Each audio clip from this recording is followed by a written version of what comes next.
na po rin sa 360 X4 or X5.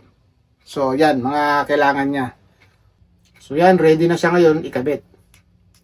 So para mahaba pala itong pinadala ng ng Holy Land. Pang camera talaga to. Hindi siya pang action cam. So maaaring gamitin natin yung pinasama ng X4.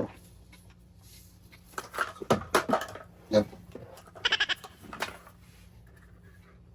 Kumasin lang. Makita nyo yung kaibahan. So, tanggalin natin to. Palitan natin ito. So, ito na. Yan.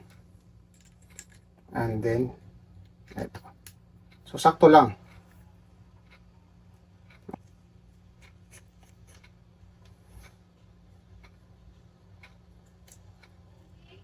So, yun. Pwede rin siya guys. Yan, ganyan.